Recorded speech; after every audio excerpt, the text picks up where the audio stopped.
concomitant side of the same coin, একই মুদ্রা, এপিঠ এবং ওপিঠ।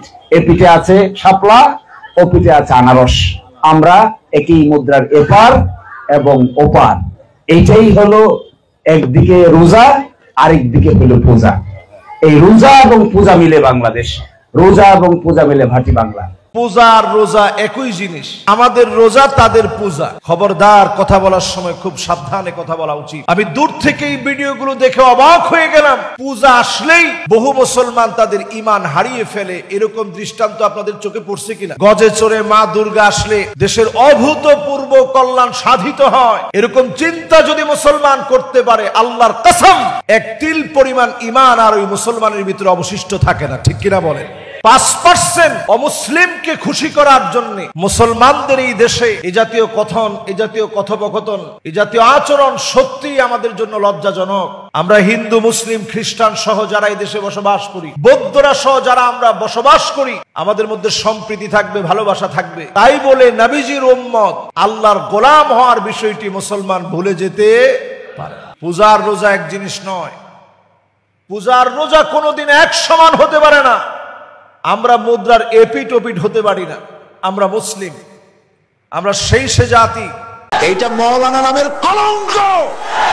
আবার দুর্গা পূজায় গিয়েও বলে এটা বাঙালি জাতির উৎসব। নওজুবিল্লাহ, এইটা মৌলানা নামের কলঙ্ক। আরে বাবা, দুর্গা পূজা হিন্দুর উৎসব। আমি 1,00,000 বার 1 কোটি বার বলবো, দুর্গা পূজার সাথে এই দেশের মুসলমানদের কোনো সম্পর্ক নাই। এটা মুসলমানদের অনুষ্ঠান নয়। নেতা নেত্রীরা, বড় বড় নেতা, রবিউল আউয়াল মাস আসতে বলে তারাও মঞ্চে আসে বলেন মুহাম্মদ সাল্লাল্লাহু আলাইহি ওয়াসাল্লামের আদর্শ ছাড়া কোনো উপায় নাই। আবার এই ব্যক্তি গৌতম বুদ্ধের জন্মবার্ষিকী উপস্থিত হয়ে বলে গৌতম বুদ্ধের অহিংস নীতি পৃথিবীবাসীর বাঁচার একমাত্র পথ। রামকৃষ্ণ মিশনে গিয়ে ওই কথা বলে, কথা ঠিক কিনা? অনুকূল ঠাকুরের অনুষ্ঠানে গিয়েও সেই কথা বলে। আবার দুর্গা পূজায় গিয়েও বলে এটা বাঙালি জাতির উৎসব। নাউজুবিল্লাহ। একজন মুসলিমের জন্য হিন্দুদের দুর্গাপূজাতে কোনোভাবে অংশগ্রহণ করা জায়েজ কিনা, অনুমোদিত কিনা?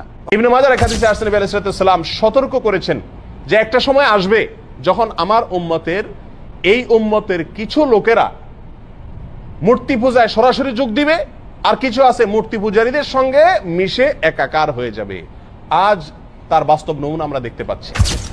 আজ থেকে আমরা 15-20 বছর আগেও যদি চলে যাই, তাহলে দেখব আমাদের দেশে হিন্দু ধর্মের লোকেরা তাদের ধর্মীয় কর্মকাণ্ডগুলো করত তাদের মন্দিরগুলোতে, তাদের মতো তারা তাদের কর্মকাণ্ডগুলো চালাতো। কেউ সেখানে বাধাও দিত না, আর কেউ সেখানে মিশতেও যেত না মুসলিমদের মধ্য থেকে।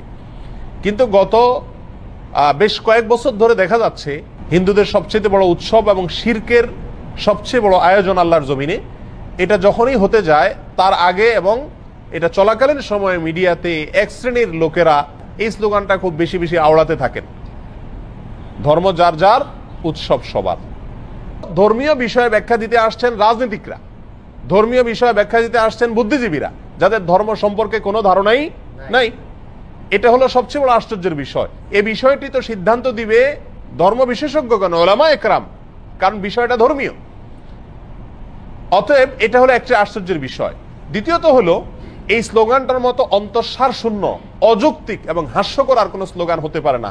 এই স্লোগান যদি যৌক্তিক হতো, এটার যদি অন্তঃসার থাকতো, তাহলে তো এই স্লোগান মুসলমানদের ঈদের সময়, উৎসবের সময়ও আসতো। বলা হতো, হিন্দুদেরকে আহ্বান করা হতো, তোমরাও আসো, দোনো ঈদে অংশগ্রহণ করো। অথচ তখন এটা করা হয় না। তাহলে বোঝা গেল উদ্দেশ্যমূলকভাবে শুধু মুসলমানদের ঈমান ধ্বংস করার জন্য এই ষড়যন্ত্রমূলক স্লোগানটি বাজারে চাউর করে রাখা হয়েছে, এবং এর পিছনে কিছু ষড়যন্ত্রকারী তথাকথিত বুদ্ধিজীবী এবং রাজনীতিকরা কাজ করছেন। অমুসলিমদের, সে হিন্দু হোক অথবা খ্রিস্টান হোক, বুদ্ধিস্ট হোক, ইহুদি হোক, এক কথা অমুসলিমদের ধর্মীয় যেসব উৎসব রয়েছে, পূজা পাঠ হোক অথবা যা কিছু, ক্রিসমাস ধরেন 25শে ডিসেম্বর খ্রিস্টানদের, এইসব উৎসব উপলক্ষে যেসব খাবার দাবার তৈরি হয় সেগুলো দুই ভাগে বিভক্ত। এই বিষয়ে দুটো মত পাওয়া যায়, ইখতিলাফ রয়েছে। একদল বলছেন না, খাবেন না, কারণ তাদের সাথে খাওয়া, তাদের সাথে সহযোগিতার অন্তর্ভুক্ত। একদল এই ক্ষেত্রে কঠোরতা অবলম্বন করেছেন, কিন্তু আরেক দল বলছেন যে না, এমনি সাধারণ খাবার, সেই খাবার গায়রুল্লাহর জন্য উৎসর্গ করা হয়নি, গায়রুল্লাহর সামনে দেবদেবীর সামনে পেশ করা হয়নি, সুতরাং যদি দিয়ে দেয় নিতে যাবেন না এমনি নিজে থেকে, যদি দিয়ে দেয় তাহলে সেটা খেয়ে নেবেন, আর না হলে সেটা আর কাউকে দিয়ে দিবেন, আর কাউকে খাওয়াই দেবেন। কিন্তু নষ্ট করে দেওয়া আর কিছু চরমপন্থী আছে, খাবে না, চক্ষুর লজ্জায় নিয়ে নিল বা চাপের মুখে নিয়ে নিল, তারপরে সেটাকে ডাস্টবিনে ফেলে দিল, না জায়েজ নয়। কারণ নবী সাল্লাল্লাহু আলাইহি ওয়াসাল্লাম ইজাআতুল মাল, ধন সম্পদ নষ্ট করতে নিষেধ করেছেন, কেন করবেন এটা? আর একটা খাবার হচ্ছে যেটা দেবদেবীর সামনে পেশ করা হয়েছে,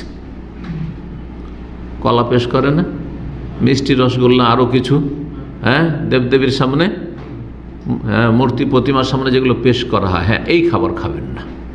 অথবা আল্লাহ ছাড়া অন্যের নামে জবাই করা হয়েছে, হ্যাঁ, পাঠা বলিদান করা হয়েছে কালী পূজার সময়, ওমা উহিল্লা লিগাইরিল্লাহি বিহি, হারাম সেগুলি খাওয়া, সেসব খাওয়া হচ্ছে হারাম, সেগুলি খাবেন না।